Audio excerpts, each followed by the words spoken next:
Hi friends, ಎಲ್ಲರಿಗೂ ನಮಸ್ಕಾರ. ನಾನು ಇವತ್ತೊಂದು ಚಪಾತಿಗೆ ಪೂರಿಗೆ ಒಂದು ಗ್ರೇವಿನ ಮಾಡಿ ತೋರಿಸ್ತೀನಿ. ಸಿಂಪಲ್ಲಾಗಿ ಈಸಿಯಾಗಿ ತುಂಬ ಕಡಿಮೆ ಸಾಮಗ್ರಿಗಳಿಂದ ಮಾಡುವಂಥ ಒಂದು ಗ್ರೇವಿನ ಮಾಡಿ ತೋರಿಸ್ತಾ ಇದ್ದೀನಿ. ಬನ್ನಿ ಹೇಗೆ ಮಾಡೋದು ಅಂತ ನೋಡೋಣ. ಮೊದಲು ಒಂದು ಮಿಕ್ಸಿಗೆ 2 ಮೀಡಿಯಮ್ ಸೈಜ್ ಈರುಳ್ಳಿ ಹಾಕೋತಾ ಇದ್ದೀನಿ. 3 ಹಸಿಮೆಣಸಿಕಾಯಿ, ಸ್ವಲ್ಪ ಬೆಳ್ಳುಳ್ಳಿ ಮತ್ತು ಶುಂಠಿನ ಹಾಕಿ, ಜೊತೆಗೆ ಕೊತ್ತಂಬರಿ ಸೊಪ್ಪು ಹಾಕಿ ನುಣ್ಣಗೆ ರುಬ್ಬಿ ಎತ್ತಿಟ್ಕೊತಾ ಇದ್ದೀನಿ. ನೆಕ್ಸ್ಟ್ ಒಂದು ಬಾಣಲೆಗೆ ಸ್ವಲ್ಪ ಎಣ್ಣೆ ಹಾಕಿ, ಎಣ್ಣೆ ಕಾದ್ಮೇಲೆ ಮಸಾಲೆ ಪದಾರ್ಥಗಳನ್ನ ಹಾಕೋತಾ ಇದ್ದೀನಿ. ಚಕ್ಕೆ, ಲವಂಗ, ಏಲಕ್ಕಿ, ಪಲಾವ್ ಎಲೆ ಮತ್ತು ಸ್ಟಾರ್ನ ಹಾಕಿ ಚೆನ್ನಾಗಿ ಫ್ರೈ ಮಾಡ್ಕೊಂಡು, ಇದು ಫ್ರೈ ಆದಮೇಲೆ ಇದಕ್ಕೆ ರುಬ್ಬಿ ಎತ್ತಿಟ್ಟಿಟ್ಕೊಂಡಿರೋಂಥ ಮಸಾಲೆನ ಹಾಕಿ ಫ್ರೈ ಮಾಡಬೇಕು. ಇದು ಅಷ್ಟೇ ಹಸಿ ವಾಸನೆ ಹೋಗೋ ಥರ ಚೆನ್ನಾಗಿ ಫ್ರೈ ಮಾಡ್ಕೋಬೇಕು. ಇದು ಫ್ರೈ ಆಗೋ ತನಕ ನಾವು 2 ಟೊಮೊಟೊನ ರುಬ್ಬಿ ಎತ್ತಿಟ್ಕೊಳ್ಳೋಣ. ನೋಡಿ, ನಾನು 2 ಮೀಡಿಯಮ್ ಸೈಜ್ ಟೊಮೊಟೊನ ರುಬ್ಕೋತಾ ಇದ್ದೀನಿ. ನೋಡಿ, ಇವಾಗ ಮಸಾಲೆ ಎಲ್ಲ ಫ್ರೈ ಆಗಿದೆ. ಇದಕ್ಕೆ ಇವಾಗ ರುಬ್ಬಿರೋ ಅಂಥ ಟೊಮೊಟೊನ ಹಾಕಿ ಇದನ್ನು ಅಷ್ಟೇ ಚೆನ್ನಾಗಿ ಫ್ರೈ ಮಾಡ್ಕೊಳ್ಳೋಣ.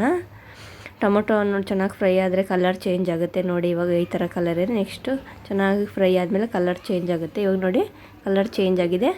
ಇವಾಗ ಇದಕ್ಕೆ ನಾನು ಧನಿಯಾ ಪೌಡರ್, ಖಾರದ ಪುಡಿ ಮತ್ತು ಗರಂ ಮಸಾಲೆ ಅಷ್ಟು ಪುಡಿ ಮತ್ತು 1 ಟೇಬಲ್ ಸ್ಪೂನಷ್ಟು ಚೆನ್ನ ಮಸಾಲ ಪೌಡ್ರನ್ನ ಹಾಕಿ ಚೆನ್ನಾಗಿ ಮಿಕ್ಸ್ ಮಾಡ್ಕೊಂಡು, ಮಸಾಲೆ ಎಲ್ಲ ವಾಸನೆ ಹೋಗೋ ಥರ ಚೆನ್ನಾಗಿ ಫ್ರೈ ಮಾಡ್ಕೊಂಡು, ಇದಕ್ಕೆ ಇವಾಗ ನಾನು ಸಣ್ಣಗೆ ಕಟ್ ಮಾಡಿ ಎತ್ತಿಟ್ಕೊಂಡಿರೋಂಥ ಪನ್ನೀರನ್ನ ಹಾಕ್ತಾಯಿದ್ದೀನಿ. ನೋಡಿ, ಈ ಥರ ಸಣ್ಣ ಕಟ್ ಮಾಡ್ಕೊಂಡಿದ್ದೀನಿ. ನೀವು ಬೇಕಾದ್ರೆ ಇದನ್ನು ಬೆಣ್ಣೆಲ್ಲೂ ಫ್ರೈ ಮಾಡಿ ಹಾಕ್ಬೋದು, ಇಲ್ಲಾಂದರೆ ಎಣ್ಣೆಲ್ಲೂ ಫ್ರೈ ಮಾಡಿ ಹಾಕ್ಬೋದು. ನಾನು ಹಸಿನೇ ಹಾಕ್ತಾಯಿದ್ದೀನಿ.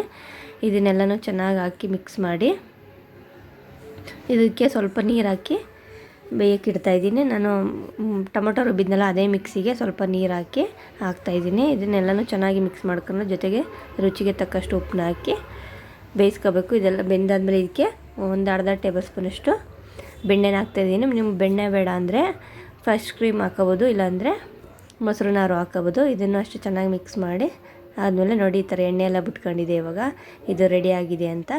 ಇದಕ್ಕೆ ಇವಾಗ ನಾನು ಲಾಸ್ಟಲ್ಲಿ ಕೊತ್ತಂಬರಿ ಸೊಪ್ಪು ಹಾಕಿ ಇನ್ನೊಂದು 2 ನಿಮಿಷ ಬೇಯಿಸಿದ್ರೆ ಗ್ರೇವಿ ರೆಡಿ ಆಗುತ್ತೆ. ನೋಡಿ, ಪನ್ನೀರ್ ಮಸಾಲ ಗ್ರೇವಿ ಅಂತ.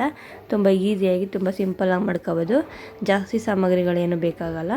ಇಷ್ಟ ಆದರೆ ಲೈಕ್ ಮಾಡಿ, ಶೇರ್ ಮಾಡಿ, ಕಮೆಂಟ್ ಮಾಡಿ. ಪ್ಲೀಸ್ ಸಪೋರ್ಟ್ ಮಾಡಿ.